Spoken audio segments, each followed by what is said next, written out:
নবী যখন দোয়া করে, দোয়া করার পরে আল্লাহ নবী জানা দেয়, তখন উম্মতদেরকে জানায় আর বলে, আমি যখন এই আয়াত নিয়া আমি যখন মার জন্য দোয়া করি, বাবার জন্য দোয়া করি, আমার মন এত আনন্দ হইল, এত আনন্দ হইল।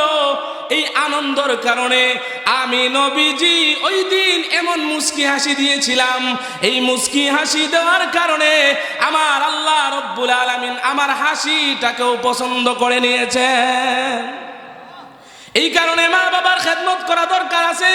আল্লাহ রব্বুল আলামিন প্রথম ভাবে জানা দেয়, হে আমার উম্মত, হে আমার উম্মত শুনো শুনো, হে আমার বান্দারা শুনো, আমি আল্লাহ রব্বুল আলামিন তোমাদেরকে যেই মাধ্যম দিয়া দুনিয়াতে পাঠাইলাম, ওই মাধ্যম যখন বৃদ্ধ হয়ে যাইবে, একজন বৃদ্ধ হোক বা দুইজন বৃদ্ধ হোক, একজন হোক বা উভয়জন যখন বৃদ্ধ হয়ে যাবে, বৃদ্ধ হয়ে যাওয়ার পরে তখন তুমি তাদের সাথে ভালো আচরণ করবা, তাদের সাথে খারাপ আচরণ করা যাবে না।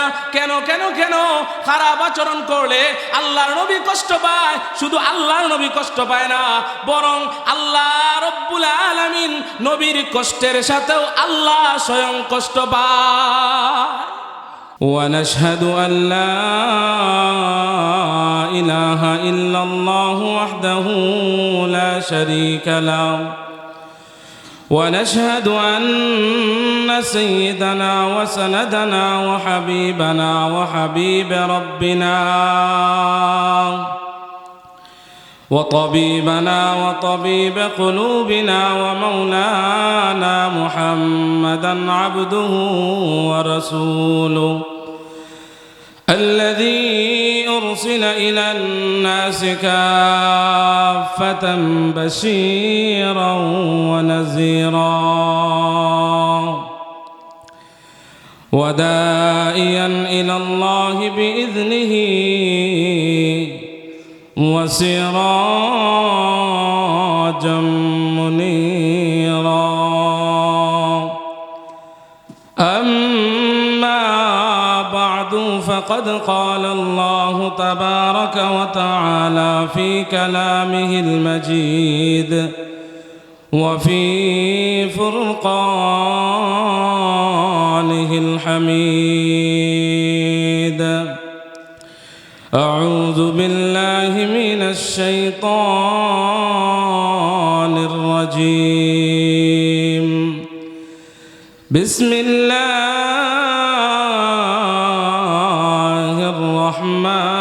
الرحمن الرحيم وقضى ربك ألا تعبدوا إلا إياه وبالوالدين إحسانا إما يبلغن عندك الكبر أحدهما أو كلاهما فلا تقل لهما أف ولا تنهرهما وقل لهما قولا كريما واحفظ لهما جناح الذل من الرحمة وقل رب ارحمهما كما ربياني صغيرا بارك الله لنا ولكم في القرآن العظيم ورفعنا وإياكم بالآيات والذكر الحكيم اللهم صل على محمد وعلى آل محمد كما صليت على إبراهيم وعلى آل إبراهيم إنك حميد مجيد بلغ العلا بكماله كشف الدجى بجماله حسنت جميع خصاله صلوا عليه وآله الحمد لله 1 নং রাধানগর আনসারী রহমতুল্লাহ আলাই উলামা তালাবা ঐক্য পরিষদ ও কেন্দ্রীয় জামে মসজিদের উদ্যোগে প্রথম বার্ষিক ইসলামী মহাসম্মেলনের চলমান অধিবেশনের সম্মানিত সভাপতি আমার উস্তাদে মাহতারাম, যার হাত থেকে আল্লাহ রব্বুল আলামিন আমাকে এই পর্যন্ত নিয়ে আসছেন, তো হজরত এবং আমার উস্তাদ আর আবার আমার নানা ভাই, ওনার সামনে আলোচনা করার আমার যোগ্যতা নাই। অনেক দূরে আলোচনা করি, কিন্তু যখন উস্তাদরা পাশে থাকে ছাত্রর তখন আর ওই কাজ থাকে না।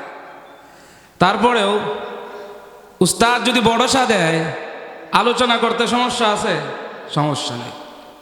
দোয়া করি আল্লাহ রব্বুল আলামিন নানা ভাইয়ের হায়াতের মধ্যে বরকত দান করুক, সবাই বলি আমিন।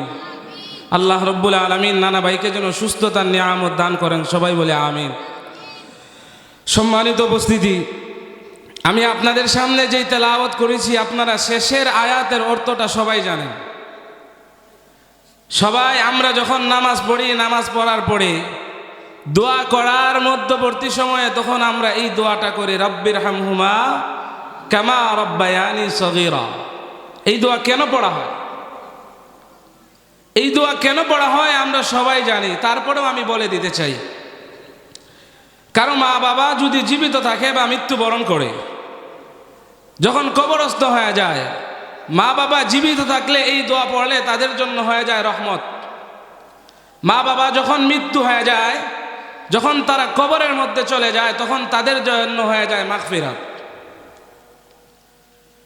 তো এই দোয়া আল্লাহ রব্বুল আলামিন এত মহব্বত, এত গুরুত্ব কেন দিয়েছেন?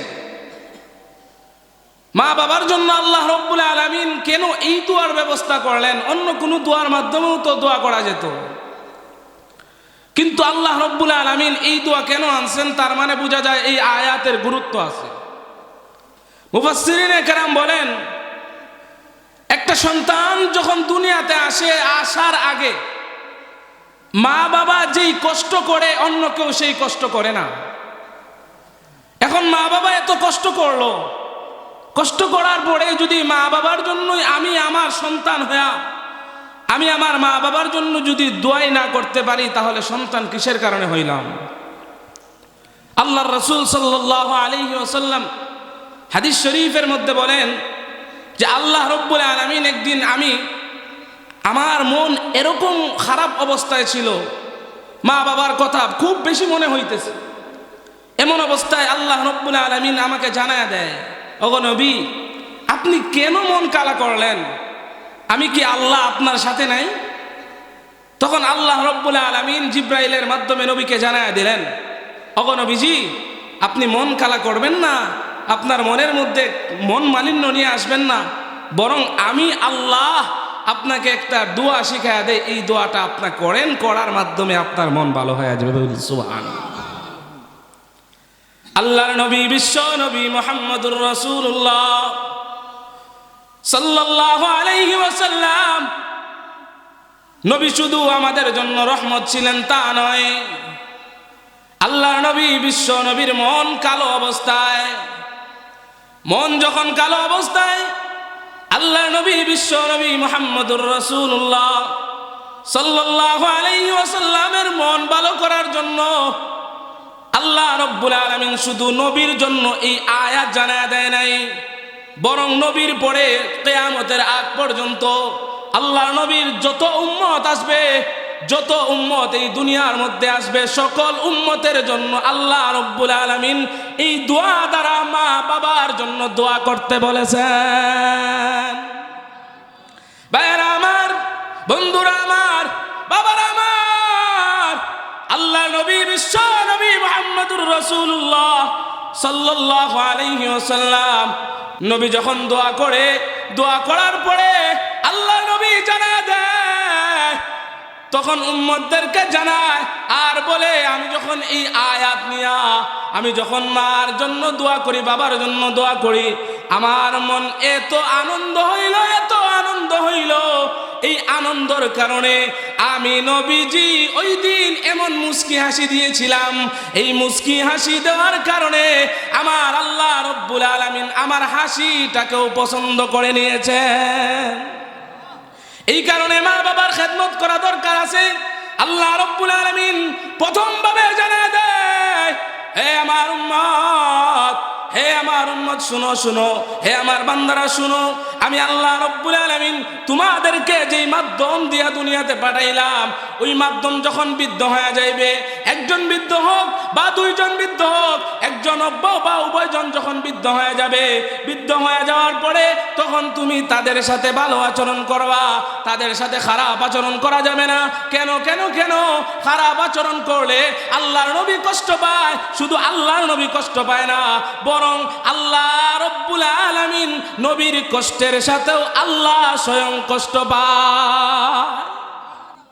ভাইরা আমার, আল্লাহ নবী বিশ্ব নবী মুহাম্মদুর রাসূলুল্লাহ সাল্লাল্লাহু আলাইহি ওয়াসাল্লামের কাছে এক সাহাবী আয়েশা জিজ্ঞাসা করে, ইয়া রাসূলুল্লাহ, ইয়া হাবিবাল্লাহ, ওগো আল্লাহর নবী, মা বাবার এত মূল্য কেন, এত মূল্য কেন?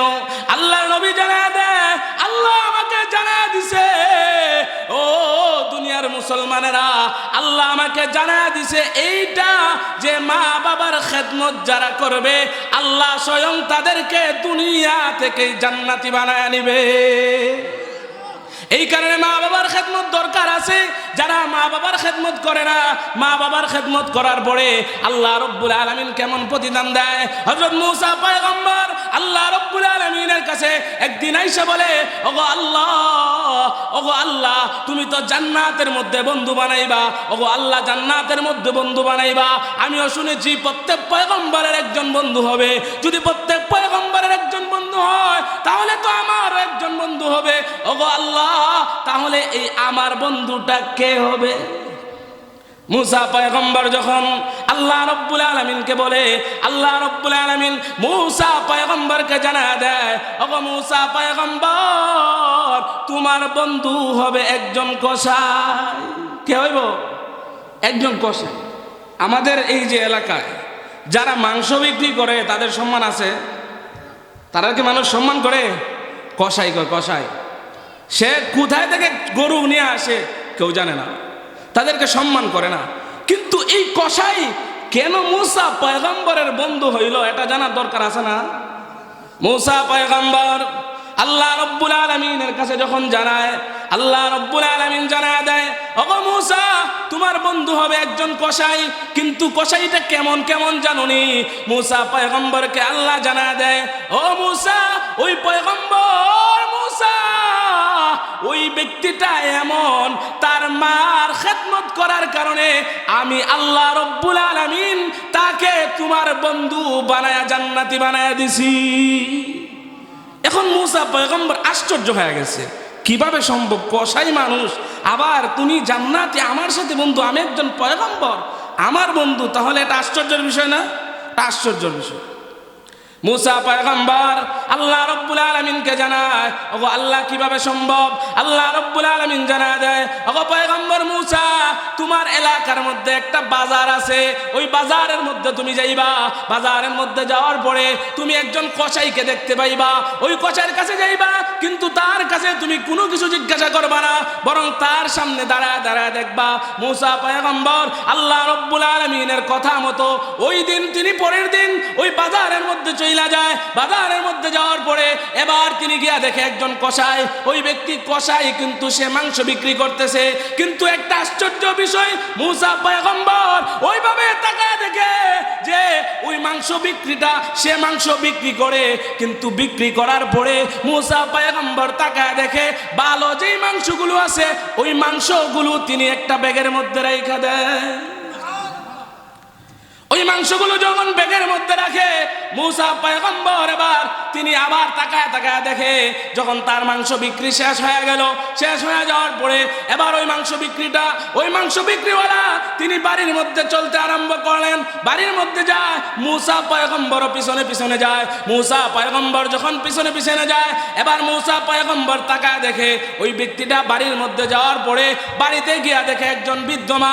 ওই বৃদ্ধ মা যখন দেখলো, মা দেখার পরে মূসা পয়গম্বর ওই ব্যক্তিকে দেখতেছে কি করে বাড়ির মধ্যে যাওয়ার যাওয়ার পরে গিয়া দেখে ওই বৃদ্ধ মা তার যে শরীরের মধ্যে আছে কাপড়ের মধ্যে প্রস্রাব করে দিছে, পায়খানা করে দিছে। ওই কসাইটা গিয়া তার মাংসগুলো এক জায়গায় রেখা তিনি তার মার কাছে গিয়া মার সামনে গিয়া তার শরীরের যে কাপড় আছে ওই কাপড়গুলো পরিষ্কার কইরা এবার সুন্দর কাপড় দিয়া তিনি ওই আবার ওই কসাই ব্যক্তিটা মাংসগুলো রান্না করার জন্য চইলা যায়। মুসা পয়গম্বর বারবার আশ্চর্য হয়, আয় কিভাবে সম্ভব? এই কারণেই কি আল্লাহ রাব্বুল আলামিন জান্নাতি বানাইছে?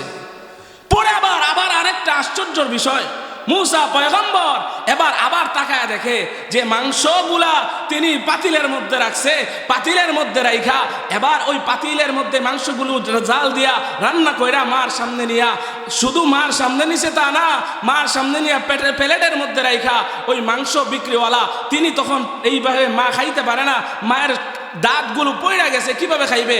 ওই ব্যক্তিটা কসাই ব্যক্তিটা তিনি তখন ওই গুস্তগুলা তার দাঁতের মধ্যে নিয়ে চাবায়া চাবায়া মার মুখের মধ্যে দেয়। শুধু মার মুখের মধ্যে দেয় না, ওই ব্যক্তিটা এইরকম ভাবে খেদমত করে আর তার মা দুই হাত তুলিয়া দোয়া করে, ওগো আল্লাহ, আমার সন্তানের প্রতি আমি সন্তুষ্ট হয়ে গেলাম। ওগো আল্লাহ, আমি আমার সন্তানের প্রতি সন্তুষ্ট। ওগো আল্লাহ, তোমার কাছে আমার একটাই ফরিয়াদ, ওগো আল্লাহ, আমার সন্তানকে বর্তমান জমানার পয়গম্বরের বন্ধু বানায় জান্নাত দিয়া দিও। মুসা পয়গম্বর বারবার তাকায় আর বলতে থাকে, মুসা পয়গম্বর চোখের পানি ফেলায়, চোখের পানি ফেলায় বারবার বলে, কসাই না, সে তো কসাই না, সে তো বড় আল্লাহর ওলি। মুসা পয়গম্বর বারবার তাকায় আর চোখের পানি ফেলায় আর আল্লাহর কাছে বলে, আল্লাহ, তুমি আমাকে এমন এক ব্যক্তিকে জান্নাতের বন্ধু বানায় দিলা, ওই ব্যক্তিটা দুনিয়ার মধ্যে মানুষ কসাই বলে, কিন্তু আল্লাহ ওই ব্যক্তিটা তোমার কাছে জান্নাতি বন্ধু। মুসা পয়গম্বর এবার দেখা বাড়ির মধ্যে চইলা যায় আর বারবার তিনি আল্লাহকে বলে, আল্লাহ, ওগো আল্লাহ, তুমি যে রহমান, দুনিয়ার মধ্যে যার সম্মান নাই তার সম্মান আল্লাহ তুমি বাড়ায় দাও, দুনিয়ার মধ্যে যার সম্মান নাই আল্লাহ তোমার কাছে তার সম্মান আছে। ঠিক এইরকম ভাবে বেলাল হাবশী রাদিয়াল্লাহু তাআলা আনহু, যিনি আফ্রিকার কালো বেলাল, যাকে কেউ চিনত না, যাকার কোনো সম্মান দুনিয়ার মধ্যে তাকে কেউ সম্মান দিত না, কালো কাউয়া কাউয়া বলে ডাকতো, কিন্তু ওই কালো বেলালের সম্মান কেমন? আল্লাহর রাসূল বেলালকে ডাইকা বলে, ও বেলাল, জানো না তোমার সম্মান কেমন? আমি যখন জান্নাতের মধ্যে যাই, জান্নাতের মধ্যে আমি যখন মেরাজ শরীফে গেলাম, মেরাজ শরীফে যাওয়ার পরে আমি যখন জান্নাতের সাইড দিয়ে হাঁটি, তখন তোমার হাঁটার এই আওয়াজটা পাই। বেলাল দুনিয়ার মধ্যে যার সম্মান নাই, যাকে মানুষ কালো কাউয়া বলে রাখে, কিন্তু আল্লাহ রাব্বুল আলামিনের কাছে কেমন সম্মানওয়ালা, কেমন সম্মানওয়ালা।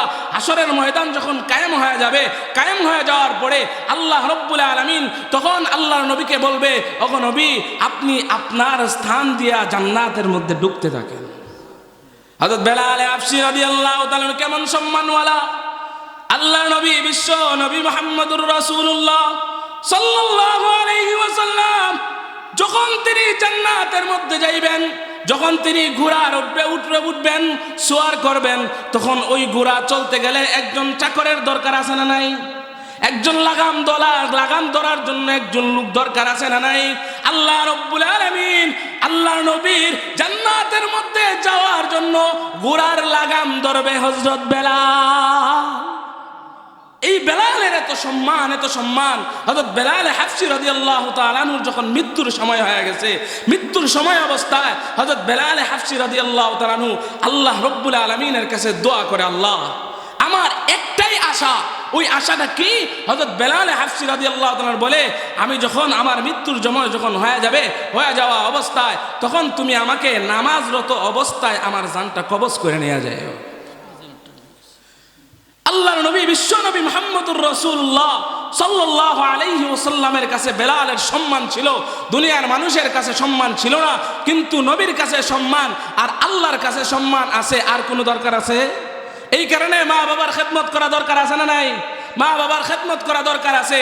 মা বাবার যাদের মারা গেছে তাদের জন্য যদিও না পারি, আমি আমার নামাজের মধ্যে, আমি আমার নামাজের পরে দোয়া অবস্থায় তখন মা বাবার জন্য তো এই দোয়া করতে পারবো, রব্বির হামহুমা কামা রব্বায়ানি সগীরা। আর এই দোয়াও যদি না পড়তে পারি, আমি তো বলতে পারবো আল্লাহ আমার মা বাবাকে মাফ করে দিন। আল্লাহ রব্বুল আলামিন আমাদের সবাইকে মা বাবার খেদমত, মা বাবা যারা জীবিত আছে প্রত্যেক মা বাবাকে আল্লাহ রব্বুল আলামিন সুস্থতার নিয়ামত দান করুক। সবাই বলে আমিন। ওয়া আখির দাওয়ানা আনিল হামদুলিল্লাহি রাব্বিল আলামিন।